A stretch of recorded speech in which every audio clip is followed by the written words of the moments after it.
Bonjour et bienvenue dans cette deuxième partie s'intitulant l'économie de partage, toujours en explorant les méandres du Great Reset. Déjà, pourriez-vous m'enquérir? Pourquoi l'économie de partage? Je vous répondrai alors que cette vidéo, elle reflète ce principe apparu dans les dogmes économiques à partir des années 2000, mais est intrinsèque à notre nature humaine.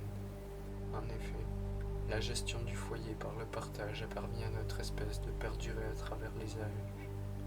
Pourtant, cette vidéo que je vous ai montrée l'exprime très mal. Comme je le disais lors de la précédente partie, c'est une balle que se sont tirés Klaus Schwab et ses alliés dans les pieds.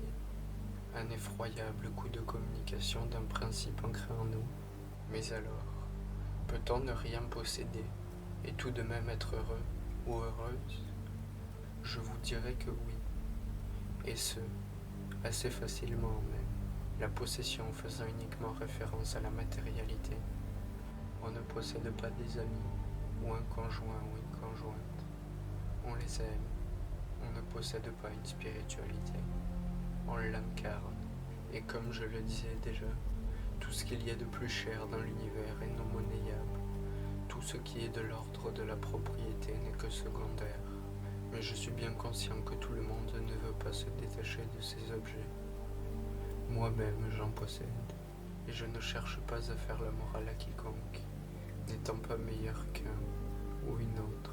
La volonté n'est donc pas de nous départir des objets, mais bien d'assurer leur durabilité, ce que nous sommes capables de faire, plutôt que de prôner des principes comme l'obsolescence programmée, qui par nous n'a pas été choisie, mais qui a été instaurée par des entreprises privées, en particulier General Motors, mais je ne vais pas rentrer dans les détails, l'ayant déjà évoqué. Si l'on retourne vers la vision du Forum économique mondial, une question se pose alors, mais qui possédera cette matérialité, maison, voiture ou autre? Si ce n'est pas nous, il s'agit, en fait, des entreprises ainsi que de l'État, ce qui n'est pas souhaitable. Par contre, on pourrait imaginer, et ce ne sont que des suggestions, que nous ne posséderions pas tous les objets, et que chacun et chacune assurerait une complémentarité, le partage impliquant une réciprocité. Je pourrais prêter ce livre à quelqu'un, et en échange il ou elle m'en prêterait un autre. On pourrait aussi imaginer des coopératives, gérées donc par les individus, où l'on retrouverait toutes sortes d'objets à se procurer, sans que nous ne les possédions directement.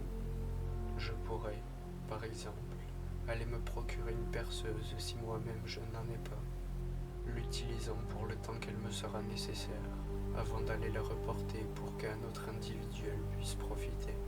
Mais cela ne serait pas directement de l'économie de partage, mais plutôt de l'économie d'accès. Pour que ça soit du partage, comme je le disais, cela invoque une réciprocité. Par exemple, pendant qu'un individu X ou Y me prête sa perceuse, je pourrais lui prêter ma laveuse. Il y a toutefois certains objets que l'on peut considérer nécessaires à posséder. Je pense ici à une brosse à dents, ou peu importe. Il pourrait aussi s'agir d'un ordinateur ou d'un cellulaire que l'on utilise assez souvent, devenant presque un besoin. En fait, ce qu'on appelle aujourd'hui économie de partage est avant tout de l'économie d'accès. Quand on loue un Airbnb, on ne partage rien avec le propriétaire de la maison, l'appartement, le château, je ne sais quoi d'autre.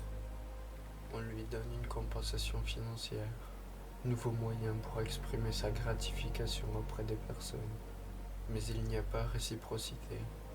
On ne cherche pas à établir un lien social, mais plutôt à subvenir à un désir matériel, et ce à un moindre coût, dans une quête d'utilitarisme et non de partage.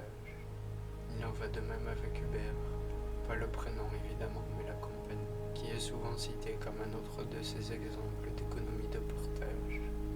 Oui, je sais, j'ai fait un petit voyage dans le temps, mais n'y prêtez pas attention. Reprenons donc. Uber, qui est souvent qualifié comme étant un exemple de cette économie de partage, n'en est donc pas, et nous allons voir pourquoi. On parle aussi d'ubérisation du marché. Pour qualifier Uber, vous vous en doutez, mais aussi Airbnb et d'autres entreprises d'économie de partage encore.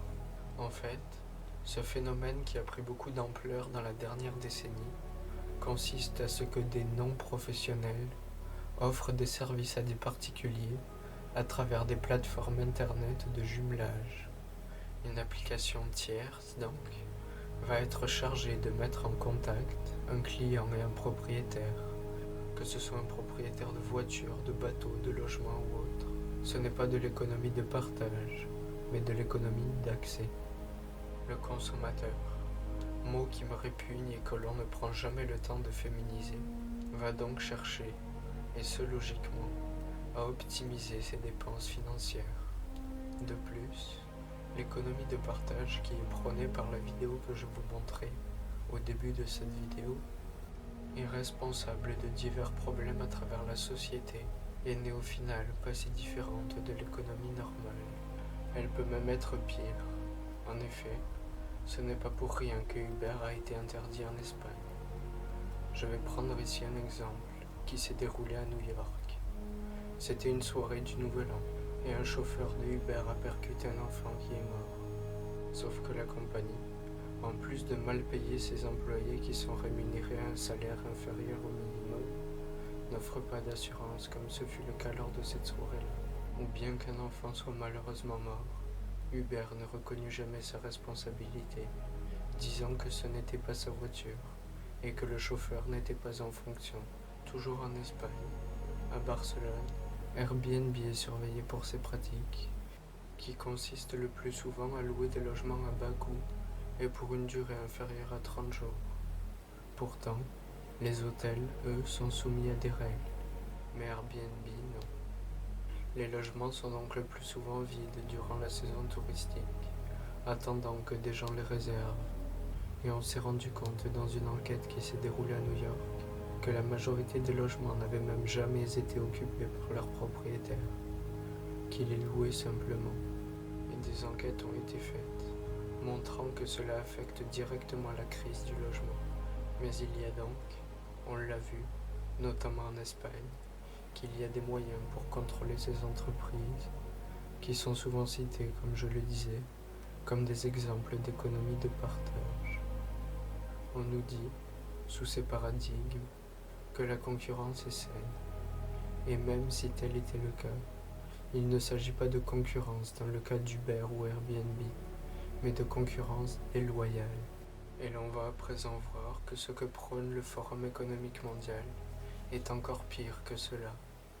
On l'aura vu, et je vous le remontre à travers cette image, que possiblement l'on ne possédera plus rien d'ici 2030. Mais personnellement, je ne m'en fais pas trop avec ça. Je vais tout de même explorer cette vision qui est prônée par le Forum économique mondial. Déjà, si nous ne possédions plus rien, cela signifierait que quelqu'un posséderait à notre place, à moins que nous vivons dans un monde complètement immatériel. Mais ce n'est pas ce que prône le Forum économique mondial, encourageant plutôt une 4e révolution industrielle. À la place de voitures conduites par des individus possédant ou en louant une, cela serait plutôt, encore une fois, une entreprise privée ou l'État contrôlant cela. On pourrait par exemple imaginer, pour ne pas les nommer, l'entreprise Tesla qui posséderait des voitures autonomes, nous menant d'un point A à un point B, avec l'intelligence artificielle, sans que nous ne possédions la voiture. Ou bien la voiture de Google dans le même esprit, en ce qui concerne les logements. Ce ne seraient pas des individus nous louant ceci, mais toujours des entreprises privées ou l'État. On peut ici penser à BlackRock, qui investit de plus en plus dans l'industrie de l'immobilier. Ce futur assez dystopique pourrait bien voir le jour, si le Forum économique mondial continue d'être aussi influent. Si le Forum économique mondial prône ce type d'économie, c'est parce qu'il permettrait de réduire l'hyperconsommation et d'établir de véritables liens communautaires. Mais comment établir des liens communautaires si nous ne possédons plus rien? Il est vrai dans un sens que l'empreinte carbone pourrait être réduite, mais je le disais auparavant, ce n'est pas à la population de payer pour les torts qui ont été infligés par des entités comme le Forum économique mondial. De surcroît, Le fait que cela se déroule sur des plateformes internet, chargées de nous jumeler, non plus avec des individus, mais je le répète, des entreprises privées ou l'État, cela accentue la surveillance, en plus des autres dommages que cela crée. Je reparlerai de cette surveillance plus en profondeur dans la troisième partie. On aurait pu le voir. L'économie de partage n'en est donc pas, étant de l'économie d'accès. Des fournisseurs, l'État ou les entreprises privées, sont chargés de rentrer en lien avec les consommateurs, dont les besoins sont connus, par les profils créés grâce à la surveillance qui accourt sur Internet. Elle viserait à améliorer l'efficacité en réduisant les coûts et en éliminant la redondance, comme l'exprime cette image, qui est une représentation simplifiée de ce concept. Comme on peut l'imaginer, la suppression de la redondance, comme l'illustre cette photographie, permet de réduire l'empreinte carbone. Dans ce cas-là, ici exprimé, ce n'est pas la population qui paye, mais bien les entreprises qui améliorent également leurs coûts, en faisant affaire par exemple avec une compagnie de transport de bateaux, qui irait chercher la marchandise dans les différents points de production. Cependant, le Forum économique mondial a aussi l'intention de faire payer la population pour son empreinte carbone. L'économie de partage est en pleine expansion. Ses revenus, qui étaient de 15 milliards de dollars en 2015, devraient augmenter de 300% d'ici 2025. Mais on l'a vu, ce n'est pas souhaitable. L'économie de partage pouvant être pire que l'économie régulière, offrant de plus bas salaires et aucune couverture au niveau des assurances. Il s'agit toujours d'entreprises tournées vers l'avarice, celle de l'argent, et ne cherchent aucunement à établir des liens communautaires réels entre les différentes parties prenantes de la société civile. Société civile qui, selon certains et certaines, ne devrait plus rien posséder d'ici 2030, ce qui est totalement abject. Les riches, au niveau financier, pourraient quant à eux continuer de nous exploiter en possédant les ressources, créant des monopoles et pouvant nous contraindre à tout moment si l'on n'agit pas correctement. Nous supprimons par exemple notre droit d'accès à une voiture si l'on n'est pas sage, contrôlant ainsi les ressources que l'on peut, ou non, posséder. Avez-vous besoin de papier toilette? Sur cette touche humoristique, je conclus, vous remerciant d'avoir écouté cette vidéo jusqu'au bout, et vous souhaitant une excellente journée. Merci encore. Au revoir.